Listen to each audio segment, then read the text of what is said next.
the Brinopolis. As many of you may know, there's been a major outbreak of typhoid fever in the city, and it is causing many people to get sick, and some have even died in recent cases. Now, some of you may not know what typhoid fever is, and I'm going to tell you what it is, okay? So, typhoid fever is a type of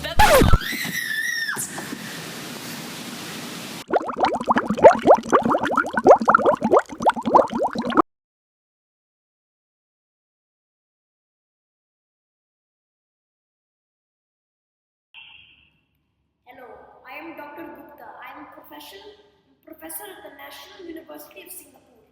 I have a PhD in epidemiology and I am going to give you a lecture about typhoid fever. First of all, let me give you some background knowledge. Typhoid fever is caused by a bacteria called Salmonella typhi and is highly contagious.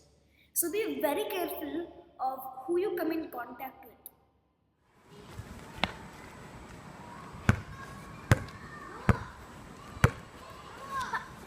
Whoa, hey man! You're sneezing. Typhoid, Jay. Excuse me? It's not like it's What? gonna hurt you or anything. Oh, watch where you're going. 2 hours later.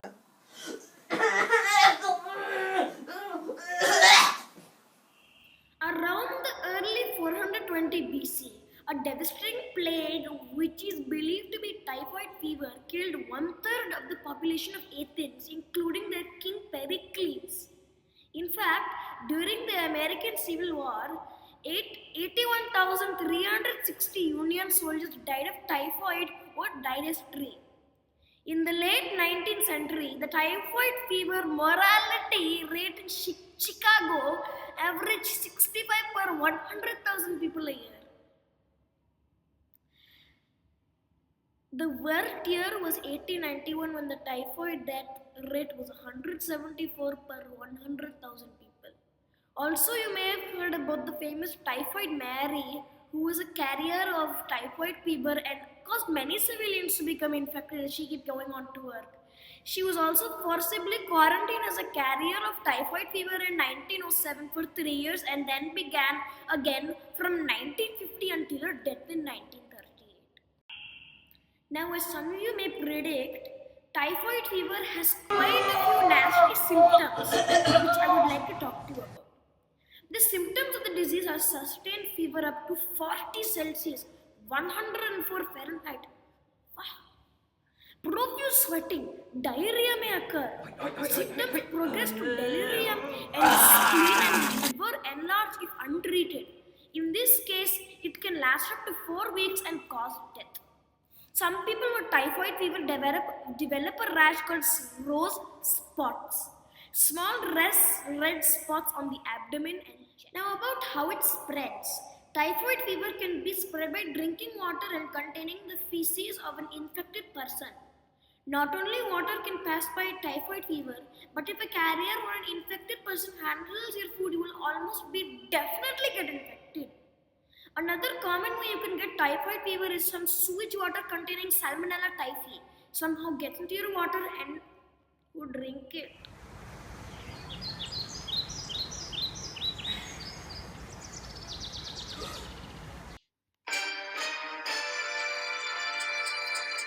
So now that I've concerned you about typhoid fever and how you can catch it, I am going to talk to you about any cures or how you can prevent it.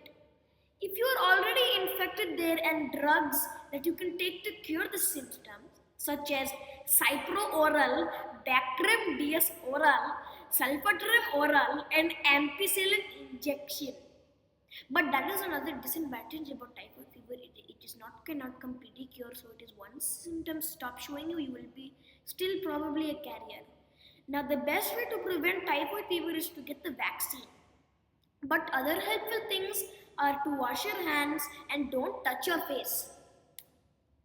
Avoid drinking untreated water. Avoid raw fruits and vegetables. Choose hot foods because I'm from India. Spice is the best. If you have just recovered from it and want to prevent spreading it, you can clean household items daily. Avoid handling food and keep personal items separate. Thank you, and I hope you survive.